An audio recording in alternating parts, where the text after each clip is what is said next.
Au sujet donc de ce déploiement de Linky, il faut savoir qu'à l'étranger, nombre de pays refusent ce déploiement. Alors ça s'appelle pas Linky, hein, c'est des Smart Grid ou Smart Meter, enfin bref.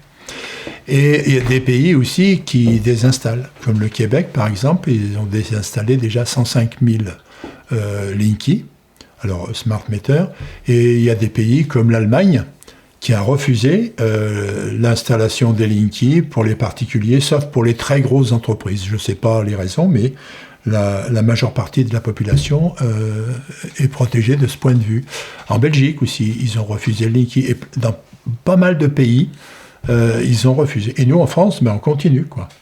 On continue. Alors, en France, il y a quand même, on va dire aujourd'hui, plus de 1000 collectifs et associations qui se sont organisés pour faire des conférences. On en fait, nous, des conférences assez complètes, là. Là, c'était juste un petit résumé, hein, mais des conférences assez complètes dans différents coins de la France. Et il y a plus de 700 communes maintenant qui ont carrément refusé l'installation des Linky sur leur territoire communaux. Alors, on va en parler un petit peu, mais alors, comment est-ce que les particuliers, justement, peuvent contribuer à ce refus, à la fois individuel et collectif? Alors, pour le refus individuel, première chose, il faut savoir que au niveau des directives européennes, il n'y a aucune obligation pour développer, d'avoir ce déploiement des Linky. Aucune. Il y a des recommandations, mais c'est bien différent d'une obligation. Au niveau de la loi de transition énergétique, il est dit dans le corps des textes, là aussi, aucune obligation n'apparaît. Il est demandé de recueillir l'accord libre, éclairé et spécifique du consommateur. Donc, le refus de Linky est un droit. Et Enedis est hors la loi quand il prétend que c'est obligatoire et quand il l'impose de force. Voilà. Donc ça, il faut que ça soit bien clair. Hein. Au niveau du droit de refus des consommateurs, c'est quelque chose qu'il faut faire valoir. D'ailleurs, il y a plusieurs plaintes maintenant vis-à-vis d'Enedis qui sont posées justement pour faire respecter ce droit. Voilà. Donc, au niveau des particuliers, comment faire? Eh bien là, on a eu la chance d'avoir une avocate qui a fait un geste militant. C'est Blanche Magarino-Ray, qui a dans un cabinet d'avocats qui s'appelle Artemisia. On peut trouver des documents sur le site de Stéphane Lhomme. On les a utilisés, ces documents-là, et on les a adaptés de manière à ce qu'ils soient utilisables tout de suite, sans changer bien sûr l'argumentation juridique. C'est une avocate c'est une pointure dans son domaine qui a gagné un procès contre Monsanto et les grainetiers à l'époque, et donc qui nous a fait gracieusement ces documents. Alors quels documents pour que le particulier puisse refuser? Eh bien d'abord un document qui a envoyé à Enedis. Il est sur le site, on le mettra peut-être en lien, ce document, où chaque particulier refuse de manière officielle vis-à-vis d'Enedis soit le remplacement de son compteur par un Linky, soit la pose d'un Linky quand il y a un nouveau raccordement. Donc on a les deux courriers. C'est des courriers très simples. Donc ça, il faut l'envoyer à Enedis en recommandé avec accusé de réception.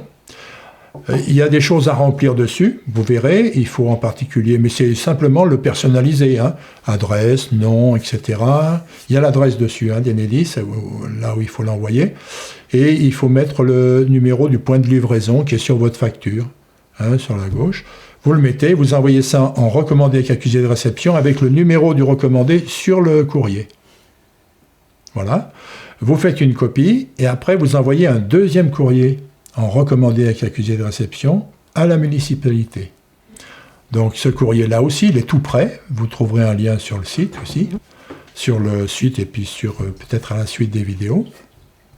Alors ce courrier demande d'abord à la municipalité de lui communiquer un document qui consiste à voir le transfert de compétences qu'ont fait les communes à un syndicat départemental d'énergie. Pourquoi ? Parce qu'on va le voir après pour les communes sont propriétaires des compteurs. Ça, c'est quelque chose qui est avéré, j'en parlerai tout à l'heure. Mais on demande ce document parce que dans ce document, on verra qu'il n'y a pas transfert de propriété. Voilà. Donc ce document, c'est difficile de l'avoir, hein, mais il faut le demander simplement pour interroger les municipalités sur cet aspect-là. Et puis il y a un courrier qui demande aux autorités municipales d'user de leur pouvoir pour faire face au déploiement du compteur Linky. Alors là, c'est marqué compteur, c'est pas un compteur, on l'a vu. Donc c'est une argumentation juridique qui est assez détaillée, il y a 4 pages.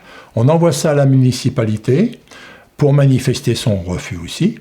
Et donc on peut joindre ce courrier plus la demande de communication de documents plus le double d'Enedis. Ça fait donc 2 courriers envoyés. Un courrier à Enedis et un courrier à la municipalité avec ces 3 documents. Voilà.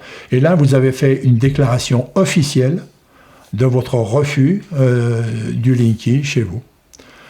Si, par chance, vous avez un compteur à l'intérieur, vous pouvez gérer ce refus en disant à Enedis que vous ne voulez pas qu'il rentre. Par contre, s'il est à l'extérieur, il faudra le protéger. Parce que ce compteur, il est vulnérable, et quand Enedis passe la plupart du temps sans prévenir, et quand les gens ne sont pas là, il le remplace. Même si vous avez signifié votre refus. Pour vous dire, les méthodes d'Enedis sont assez... Ouais. Et donc, sur notre site aussi, on a un document qu'on peut afficher sur le compteur, mais il faut protéger le compteur, c'est-à-dire faire une protection avec des grilles, quoi, de manière à ce qu'il puisse relever le compteur, mais pas le changer, pas l'enlever. Là aussi, sur notre site, il y a les moyens, il y a des indications pour pouvoir faire ça.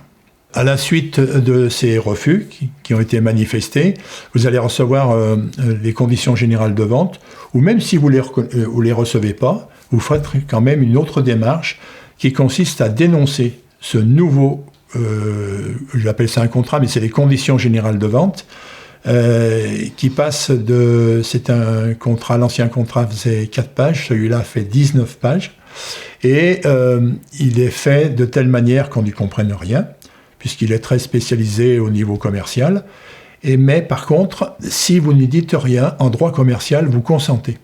Donc vous allez, si vous dites rien, c'est comme si vous acceptiez le Linky, parce qu'il est fait, en fait, pour accompagner la pose du Linky, quoi.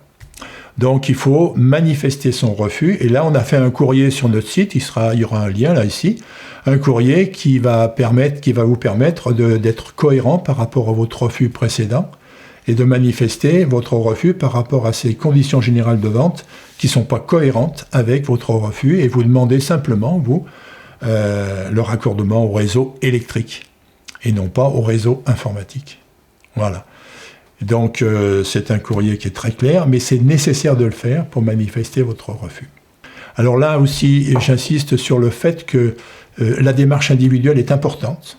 Il faut que chacun officiellement manifeste son refus, mais ça ne suffit pas. Il faut aussi faire en sorte que développer une solidarité avec les gens, puisque si vous avez beau avoir refusé le Linky chez vous, si les voisins l'ont, vous aurez du CPL chez vous. Voilà. Donc, et puis en plus, tout seul, on est beaucoup moins fort qu'à plusieurs. Si les gens sont informés, ils ont une force qui ne soupçonne pas pour faire valoir leur droit.